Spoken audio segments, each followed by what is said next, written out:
very good morning student. I Professor Jasmine Faraz again welcome you on my channel. I hope आपने मेरा पहला lecture देखा होगा financial accounting semester 2 जो हम कर रहे हैं final account of charitable trust. तो मैंने ऑलरेडी एक प्रॉब्लम सॉल्व करके बताया है।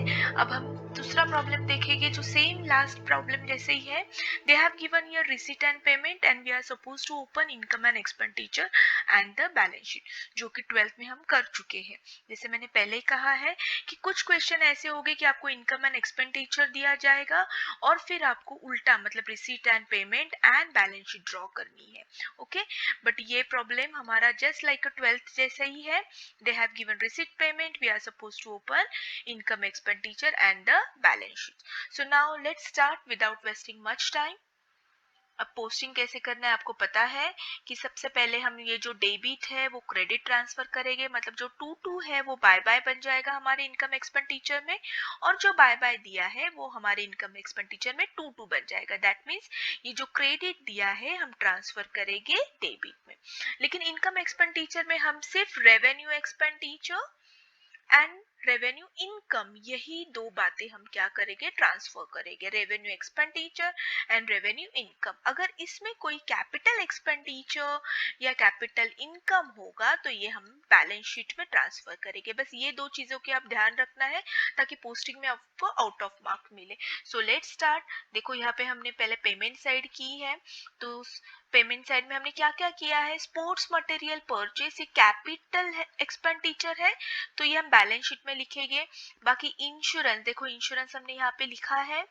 देन फर्नीचर, ये फर्नीचर भी कैपिटल एक्सपेंडिचर है तो ये हम बैलेंस शीट में लिखेंगे। इन्वेस्टमेंट भी सेम बैलेंस शीट में लिखेंगे। This all are capital expenditure. ठीक है, तो ये तीनों को हमें यहाँ पे नहीं लिखना है इनकम एक्सपेंडिचर में, तीनों बैलेंस शीट में जाएंगे। बाकी सब playground एक्सपेंसी, salary, postage, printing, repair, expenses on matches, sundry expenses, ये सब हमने देखो कहा लिखा है, डेबिट में लिखा है। जो क्रेडिट में दिया है वो हमने डेबिट में लिखा है। This all are called revenue expenditure. Okay, now closing balance, ये भी हम कहा लिखेंगे, बैलेंस शीट में लिखेंगे। तो पहले हम इनकम एक्सपेंडिचर कंप्लीट करते, सिर्फ आप सर्कल करके रखो ताकि हम भूल ना जाए पोस्टिंग करने। Now same here about receipt, donation, subscription, locker rent, entrance fee, all we are suppose to write here. देखो यहाँ पे मैंने लिखा है, एक बार 2 मिनट वीडियो पॉज करो, ठीक से पढ़ो आप, तो आपको समझ में आ जाएगा। Okay, see donation, subscription, locker rent, entrance fee, all we have return 222, it's become by by, that means credit. So amount put करो, जिसे एडजस्टमेंट है वो इनर में लिखो, जिसे एडजस्टमेंट नहीं है आउटर कॉलम में लिखो। आई होप पोस्टिंग समझ में आया है। बट वेट, हमारा बाकी है कैपिटल, सी ये एक बाकी है, फर्नीचर, इन्वेस्टमेंट एंड कैश। ये बैलेंस शीट में जाएगा, तो चलो बैलेंस शीट में पोस्टिंग करते हैं हम लोग। सी हियर, देखो ओके, जिसे एडजस्टमेंट है इनर कॉलम में लिखा है, बाकी सब सी, कुछ बाकी तो नहीं है, कुछ चेक कर लो एक बार। Now come to here, see this is opening. यहाँ पे ज्यादा एक्सप्लेनेशन नहीं दे रही हूँ मैं, ऑलरेडी मैंने ये आपको फर्स्ट लेक्चर में सिखाया है, 12th में हो गया है। दिस इज ओपनिंग, तो देखो मैंने ओपनिंग में ऐड कर दी सबकी। ये न्यू ऑलरेडी हमें मिला था, सी न्यू ऑलरेडी हमें ये मिला था, तो मैंने मेरा काम यहाँ पे सिर्फ क्या था, ओपनिंग ऐड करना। देखो ओपनिंग, इन्वेस्टमेंट, आप खुद करो तो आपको समझ में आ जाएगा। Okay, and finally capital fund, last problem में कैपिटल फंड नहीं दिया था, हमने फाइंड आउट किया था। कैसे फाइंड आउट किया था, opening asset minus opening liability. But यहाँ पे हमें कैपिटल फंड भी मिला है, तो कैपिटल फंड भी लिखो इनर कॉलम में। सो देखो सब ओपनिंग लिखा है क्या, जिसे जिसे एडजस्टमेंट है मैंने इनर कॉलम में लिखा है। सी 2 मिनट वीडियो पॉज करो, अब देख लो आपको समझ में आ जाएगा। तो हमने ओपनिंग भी ट्रांसफर कर दिया है, और जो एक्सपेंडिचर में कैपिटल एक्सपेंडिचर था वो भी हमने देखो न्यू करके ऐड कर दिया है। आई होप आपको समझ में आया है। Now we'll start the adjustment. Now adjustment has a two effect.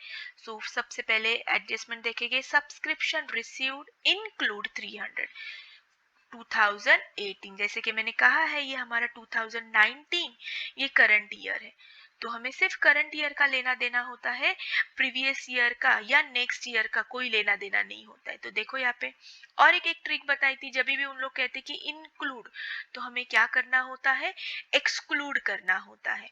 तो हम ये क्या करेंगे, दोनों भी माइनस करेंगे, लास्ट ईयर का भी सब्सक्रिप्शन माइनस करेंगे एंड नेक्स्ट ईयर का भी सब्सक्रिप्शन माइनस करेंगे, क्योंकि हमारा काम तो सिर्फ करंट ईयर का अकाउंट बनाना है फिलहाल।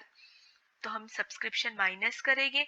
तो देखो आप माइनस करो, पहले आप माइनस करो लास्ट ईयर सब्सक्रिप्शन, कितना दिया है 300, उसके बाद नेक्स्ट ईयर का सब्सक्रिप्शन माइनस करो, कितना दिया है नेक्स्ट ईयर का 800। तो ये दोनों अगर हम माइनस करेंगे तो हमारी फिगर आती है 14,500। ओके, समझ में आ गया? आई होप आपको समझ में आया होगा थोड़ा क्या करना है सब्सक्रिप्शन। ठीक है, now last year has a one effect, अब ध्यान से देखना है। तो इसका तो हम एक बार ही इफेक्ट करेंगे, लेकिन ये जो नेक्स्ट ईयर है, नेक्स्ट ईयर के दो इफेक्ट देना होते हैं हमें। ओके, आपको याद रखना है, मैं यहाँ पे चाहिए तो लिखती हूँ, last year one effect but current year and next year की कोई एडजस्टमेंट दी होगी तो उसको दो इफेक्ट होते हैं। तो ये 800 तो हमने माइनस कर दिया, यहाँ से एक इफेक्ट तो हमने दे दिया। नाउ दूसरा इफेक्ट ये एडवांस रिसीव्ड है, so advance received that means we are suppose to write liability side. तो हम लोग क्या करेंगे, ये लायबिलिटी साइड लिखेंगे। सो लिख लो आप लायबिलिटी साइड। तो यहाँ पे देखो हम लायबिलिटी साइड यहाँ पे नीचे डाउन साइड में एकदम लिखेंगे आउटस्टैंडिंग सब्सक्रिप्शन, सॉरी आउटस्टैंडिंग नहीं, हम एडवांस सब्सक्रिप्शन लिखेंगे, एडवांस सब्सक्रिप्शन 800। आई होप आपको समझ में आ रहा है। ठीक है, so now will move to the next adjustment. देखो क्या दिया है, पढ़ो। where subscription 2500 outstanding for 2019। तो देखो अब हम करंट ईयर तक आ गए हैं, ये दोनों की इफेक्ट दे चुके हैं लेकिन करंट ईयर बाकी है। सो सब्सक्रिप्शन करंट ईयर का ऑफकोर्स हम क्या करते हैं, ऐड करते हैं। तो यहाँ पे अब हम हमारा सब्सक्रिप्शन आउटस्टैंडिंग सब्सक्रिप्शन, चाहिए तो ब्रैकेट में लिखो, ये करंट ईयर है, तो हम ये फाइनली क्या करेंगे 2500 ऐड कर देंगे। ओके, सो देखो ऐड करो, तो ऐड करके आउटर कॉलम में हमारा सब्सक्रिप्शन कितना आता है 17,000। ओके, सो जैसे मैंने कहा है कि last year has a one effect but current year and next year has a two effect, तो ये करंट ईयर की एडजस्टमेंट है। तो current year has a two effect, तो अब दूसरा इफेक्ट कौन किधर जाएगा हमारा, यस नाउ आउटस्टैंडिंग सब्सक्रिप्शन, हम यहाँ पे नीचे लिखेंगे आउटस्टैंडिंग सब्सक्रिप्शन, चाहिए तो फिर से यहाँ पे भी आप ब्रैकेट में लिखो 2019, कितना दिया है 2500। ओके, समझ में आया? देखो एडवांस सब्सक्रिप्शन रहेगा तो लायबिलिटी में लिखना है, और आउटस्टैंडिंग सब्सक्रिप्शन रहेगा तो हमें कहा करंट ईयर का कहा लिखना है, असेट में लिखना है। Now will move to the next. half of the donation and full amount to be capitalized, simple half of the donation, तो डोनेशन का हाफ जो है वो हम पहले क्या करेंगे, कैपिटलाइज करेंगे। तो देखो कैपिटलाइज डोनेशन का हाफ कितना आता है 6,900, तो ये माइनस करोगे तो बाहर आएगा 6,900। और दूसरा इफेक्ट हम ये कैपिटलाइज किया है, कैपिटल फंड में ट्रांसफर किया है, यहाँ पे लिखो कैपिटल ट्रांसफर। और दूसरा इफेक्ट 6,900 का हम यहाँ पे ऐड कर देंगे।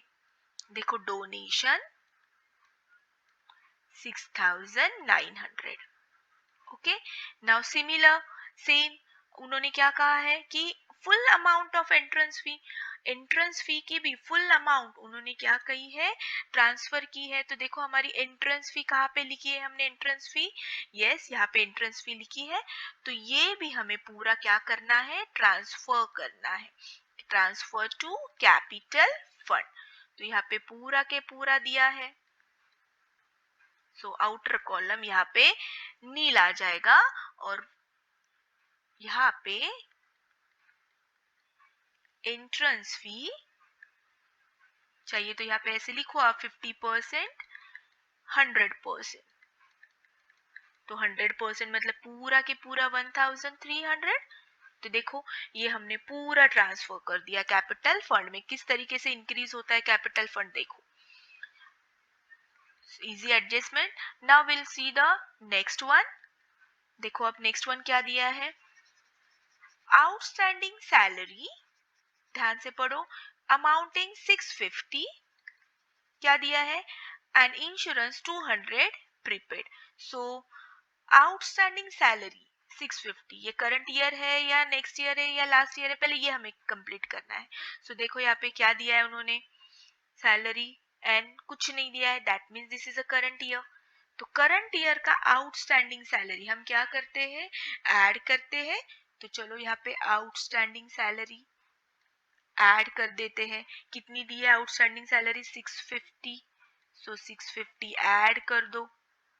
तो आउटर कॉलम में कितना आना चाहिए, ध्यान से कैलकुलेट करो, 3850। डन। अब इसका सेकंड इफेक्ट कहाँ पे जाएगा, आउटस्टैंडिंग सैलरी है, एक्सपेंडिचर पे करना बाकी है, सो टेंशन है। सो हम यहाँ पे लिखेंगे आउटस्टैंडिंग सैलरी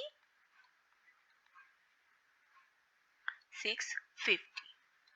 ओके, चलो every adjustment has a two effect. Now this is done. Now insurance 200 prepaid. Now prepaid है, ऑपोजिट होता है आउटस्टैंडिंग, और प्रीपेड ऑलवेज ऑपोजिट होता है। अगर आउटस्टैंडिंग देखो हमने यहाँ पे ऐड कर दिया था, तो प्रीपेड हम क्या करेंगे, लेस करेंगे। तो देखो हमारा इंश्योरेंस कहाँ पे है, यहाँ पे। सो लेस करो प्रीपेड, कितना दिया है प्रीपेड इंश्योरेंस उन्होंने, 200। सो 200 माइनस करो, so outer column it's comes 300। Okay, so 300। Now next effect, अगर ये प्रीपेड है, एक्सपेंडिचर ऑलरेडी हमारा एक्सपेंडिचर कम हो चुका है, no tension, so that will go asset side, down side. देखो यहाँ पे लिखो प्रीपेड इंश्योरेंस, और अमाउंट कितनी लिखोगे, जितनी एडजस्टमेंट में दी होती है उतनी ही लिखनी होती है। ओके, देखो एडजस्टमेंट में 200 दी है, तो हमने भी 200 ही लिखी है। Okay, so very easy adjustment. So this is all done. Depreciation, land and building furniture. चलो depreciation कहाँ पे निकालना है हमें, depreciation उसके लिए हमें पहले यहाँ पर जाना होगा असेट में। सो चलो फटाफट डेप्रिसिएशन निकाल दो। सबका डेप्रिसिएशन अब आपको पता है, स्पोर्ट्स मटेरियल का कितना परसेंटेज है। सो लिखो यहाँ पे 2750, बुक में चेक कर दो। So it comes sports material देखो 35,250। ओके, समझ में आया, ओपनिंग इतना स्पोर्ट्स मटेरियल था, फिर हमने परचेज किया, पेमेंट साइड में देखो ये अमाउंट दी है। ठीक है, सो हमारे पास टोटल स्पोर्ट्स मटेरियल 38,000 था, लेकिन हमें डेप्रिसिएशन कैलकुलेट करना था, तो हमने डेप्रिसिएशन कैलकुलेट कर दिया। सेम अबाउट फर्नीचर, फर्नीचर का भी डेप्रिसिएशन कैलकुलेट करो, चाहिए तो रेट ब्रैकेट में लिख दो, अब रेट कितना आएगा। सो 750 टोटल डेप्रिसिएशन, माइनस करोगे तो ये आएगा 150। ठीक है, सो माइनस किया फर्नीचर, इन्वेस्टमेंट तो कुछ नहीं है, ये तो ऐड करना है हमें, इन्वेस्टमेंट में कभी डेप्रिसिएशन नहीं होता है। और किस पे डेप्रिसिएशन है ढूंढो, यस लैंड एंड बिल्डिंग पे भी हमारा डेप्रिसिएशन है, तो लैंड एंड बिल्डिंग पे भी डेप्रिसिएशन निकालो। 7,500 ऑलरेडी रेट सब दिए हैं, टेक्स्ट बुक में चेक करो। सो इसकी वैल्यू आएगी 2,92,500। देखो चेक करो। सो ये इस तरीके से हमने डेप्रिसिएशन भी निकाला है। ओके, नाउ डेप्रिसिएशन की दूसरा इफेक्ट कहा जाएगा, ऑफ कोर्स अब दो ही तो है, एक बैलेंस शीट में और एक इनकम एक्सपेंडिचर में, तो उसमें से बैलेंस शीट में तो इफेक्ट दे ही दिया है। नाउ इनकम एक्सपेंडिचर में जाते हैं हम लोग। सो चलो इनकम एक्सपेंडिचर में लिख दो यहाँ पे सबका डेप्रिसिएशन, टू डेप्रिसिएशन ऑन, पहले किसका डेप्रिसिएशन लिखेंगे हम, एज यू विश, पहले लैंड एंड बिल्डिंग, ये नीचे ऊपर हो गया तो कोई फर्क नहीं पड़ता है, 7,500। उसके बाद फर्नीचर पे था, ठीक है, फर्नीचर पे कितना था 250। देन उसके बाद स्पोर्ट्स मटेरियल पे था डेप्रिसिएशन 2750। सो इस तरीके से इनर कॉलम की टोटल अगर हम करते हैं तो हमारा टोटल डेप्रिसिएशन आता है 3350। ओके, आई होप आपको समझ में आया है 3350 स्पोर्ट्स मटेरियल। ओके, सो डेप्रिसिएशन की भी इफेक्ट हो गए हैं। अब एक बार चेक कर लो कुछ बाकी है क्या एडजस्टमेंट, कुछ बाकी है क्या एडजस्टमेंट, सबकी दो इफेक्ट दी है क्या। ठीक है, सो इस तरीके से हमारी बैलेंस शीट और इनकम एक्सपेंडिचर कंप्लीट हो चुका है। अब हमें क्या करना है, सिर्फ क्लोजिंग करना है।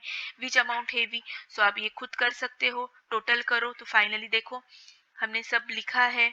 नाउ फाइनली इसकी टोटल आती है, then we get surplus. Then surplus हमें क्या करना है, ऐड करना है। तो देखो यहाँ पे सरप्लस ऐड कर दिया है and our answer comes this. Check करो अगर हमारे हाथ से कोई अगर रह गया है तो एक बार चेक करो, कोई डाउट होगा तो कमेंट बॉक्स में लिखो। देखो यहाँ पे एडवांस सब्सक्रिप्शन लिखा, आउटस्टैंडिंग लिखा, यहाँ पे भी हमने आउटस्टैंडिंग सब्सक्रिप्शन लिखा, इंश्योरेंस पेड किया, सबका डेप्रिसिएशन कैलकुलेट कर दिया। So everything is complete. I hope आपको समझ में आया है। So thank you so much. Friends के साथ जरूर शेयर करो। Have a nice day, bye bye.